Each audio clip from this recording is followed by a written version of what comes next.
Shalom sahabat. Suatu ketika ada seorang kakek yang datang ke sebuah klinik karena ia mau diobati, tangannya ada yang luka, dan pada saat itu ia tampak terburu-buru, dan ketika sedang menunggu antrian ia juga tampak gelisah.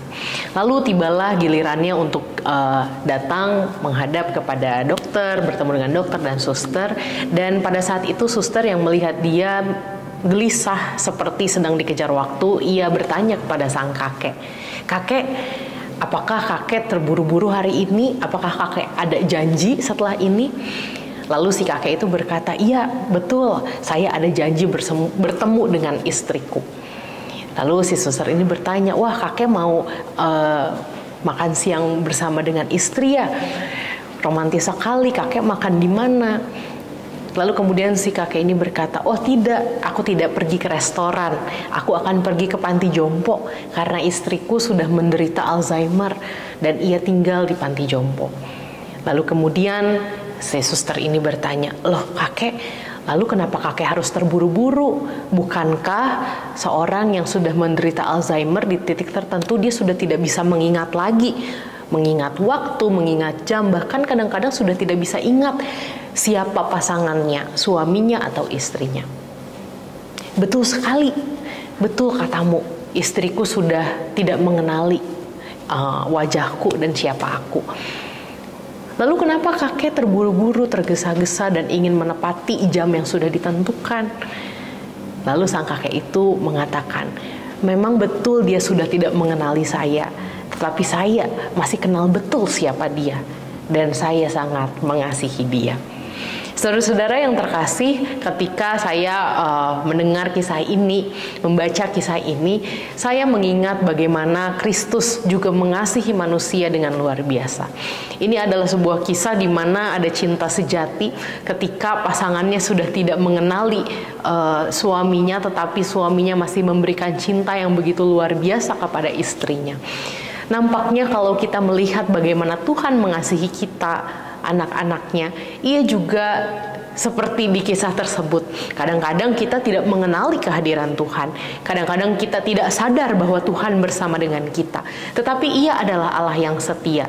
Ia datang, ia bekerja, ia meraih kita sedemikian rupa, hingga kita bisa merasakan kasih-Nya dalam hidup kita.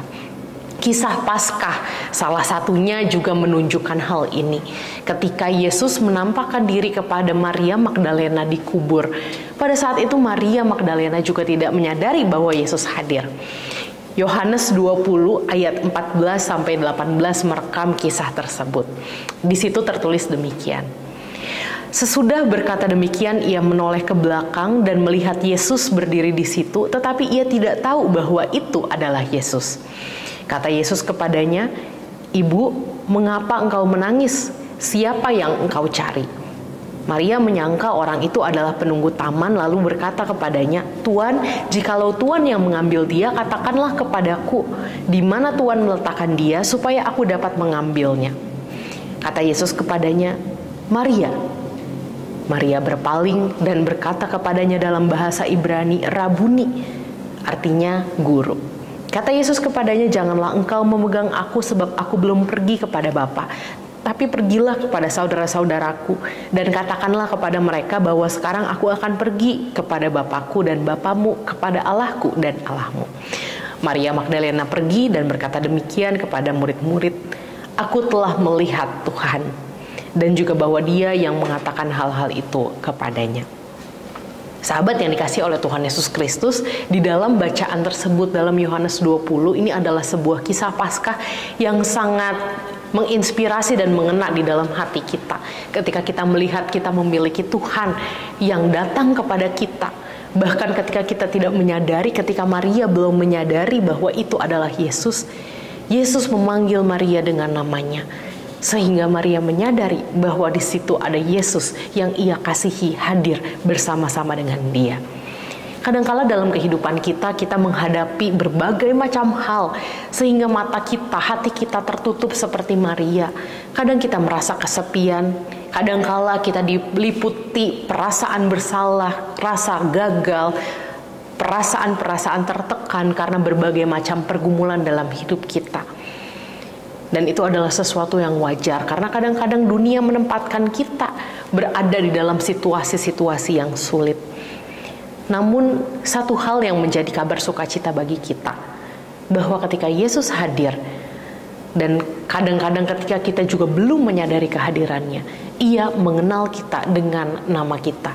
Ia memanggil kita, Ia hadir dan bekerja sehingga kita bisa merasakan bahwa kita tidak sendirian.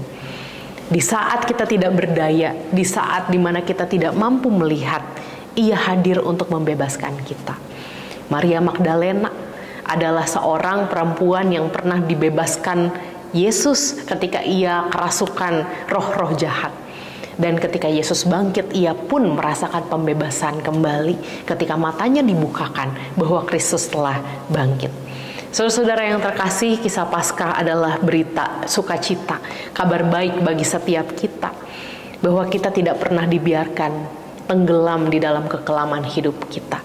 Kita tidak pernah dibiarkan sendirian menghadapi pergumulan-pergumulan kita.